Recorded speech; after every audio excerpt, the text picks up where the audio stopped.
ഇതിന്റെ സീറ്റാണ് പ്രത്യേകത. ഇത്ര കംഫോർട്ട് നമ്മളെ കാറിന് പോലും ചിലപ്പോൾ പറയാൻ പറ്റില്ല ഇത്ര കംഫോർട്ട് സീറ്റ്. നോക്കട്ടെ. നമ്മുടെ സീറ്റ് പ്രാവശ്യം പോയായിരുന്നു. അപ്പൊ ഒരു വാറണ്ടി നമുക്ക് മാറ്റി തന്നപ്പോൾ വില അറിയാം. 1,00,000 രൂപ 1,40 വിലയുണ്ട് ഈ സീറ്റ് മാത്രം. പിന്നെ ഇത്ര അഡ്ജസ്റ്റ്മെന്റ്സ് വരുന്നുണ്ട്. എല്ലാം മാനുവൽ അഡ്ജസ്റ്റ്മെന്റ്സ്. ഓരോന്നും ഹൈറ്റ് ഇവിടെ കൂട്ടാം, ഇവിടെ കൂട്ടാം, ഓരോന്നായിട്ടുണ്ട്. ഇത്ര അഡ്ജസ്റ്റ്മെന്റ്. പിന്നെ കുഷൻ എഫക്ട്, കുഷൻ നമുക്ക് കൂട്ടുകയും കുറയ്ക്കുകയും ചെയ്യാം. ഫുള്ള് സീൽഡ് ക്യാബിൻ, പൊടിയോ സൗണ്ടോ ഒന്നും കയറില്ല. ഫുൾ നല്ല വ്യൂ കിട്ടും, കംപ്ലീറ്റ് വ്യൂ കിട്ടും. എത്ര പൊരിഞ്ഞ വെയിലായാലും ചൂടായാലും മണ്ണായാലും നമുക്ക് ഡ്രൈവർക്ക് ക്ഷീണം ഉണ്ടാവില്ല. ഇത് ഫ്രണ്ട് പോവും, ഫ്രണ്ട് ഇത് ബാക്ക്. ഇത് അതേപോലെ ഫ്രണ്ട്, ഇത് ബാക്ക് ലെഫ്റ്റ് സൈഡില്. Right side. ഇത് ഇതിന്റെ ഒരു മോട്ടർ വരുന്നത്, ഹൈഡ്രോളിക് മോട്ടർ. ആ പമ്പ് ഒരു ലൈൻ ഇതിലേക്ക് വരുന്നത്.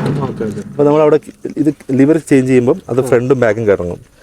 അത് ഫ്രീ ഡ്രൈവായിട്ട് കറങ്ങുന്ന വീലത്. അതിന് മുകളിലാണ് ഇത് മുഴുവൻ പല്ലില്ല. ഇതാണ് പിടുത്തം ചെയ്യുന്നത്.